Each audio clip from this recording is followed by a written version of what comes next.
sometimes we just have to sit back and think how strange Counter-Strike is.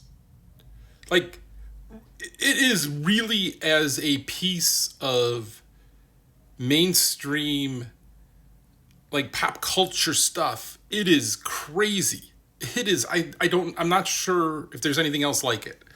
So this is saying, like, why don't you just rename them to, like, yeah, there's renaming is a modern thing, right? And do that. But, like, think of movies. Movies have decided different groups of people are okay to hate and make the enemy, right? So we had the Russians, and then we had people from the Mideast. We had South American drug lords. We had the Mexican cartel, right? Like we choose these groups and say, okay, it's okay to hate these people. Like, okay, we almost strayed into the Chinese, and then the Chinese started funding all the movies, and that magically ended. Tend to not have a lot of super evil rich people anymore in movies, except as background because they got let down, right? Like, so you see who the funding is, but it's a really good barometer of who does America think it's safe to hate. And that kind of carries through. But now the movies get this good little break. They exist for a couple of years. Yeah, I know you can still watch them, but you know you're watching a movie from the 80s. You know you're watching a movie from the 90s. You know right? Like, so you put that in that historical context. And when it first came out, it doesn't have to deal with any of this. But Counter-Strike's been around for 25 years. 25 years. Right? Like, it's had to deal with being itself for 25 years and all the good and the bad that comes with that. And so, especially that early stuff, 25 years ago, that was all acceptable and fine. Not saying it's right. Not saying it's right. I'm saying it was all acceptable and fine. And then you can kind of see through the different periods of what's acceptable and what's not. But Counter-Strike was still like, yeah, where's Counter-Strike? And that is just, right? That is just crazy for people. Like, I can tell people what games I've worked on. And sometimes they know things, sometimes they don't. Everyone knows Counter-Strike.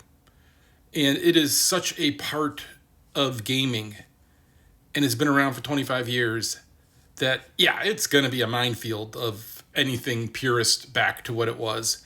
And for the people who are outraged of, oh my God, actually, only on YouTube. A sigh. But, like, guess what? Like, you can go look at the movies and you can see this change. There's a change of taste, and that's what we're talking about, right? And this is horrific to use a change of taste as a way to brush over the demonization of an entire set of people and religions. Yes, it is. Yeah, we're going to do it for a sec here. But, like, right, that is how U.S. in particular, who most of this comes from, kind of views the world and makes the evil villains, right? Which then becomes, I would say, you should go watch movies from other cultures, because then you kind of see this flip on this and this weirdness.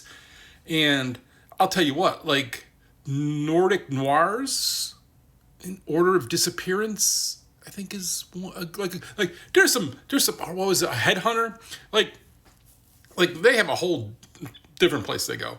Those are two good movies. There's a bad Headhunter and then a good Headhunter. I don't know, whatever. But right, like, when it comes from one place, that pop culture then contains the views and the norms of that society at large, good or bad. Right? Again, I'm someone who protested the Iraq War, us going in. Not the Iraq War of protecting after Iraq invaded Kuwait, but the which time did America go over to the Mideast and just cause havoc and just talk about deaths? And again, I'm being glib, but I'm not being light on any of this stuff. Like, right? But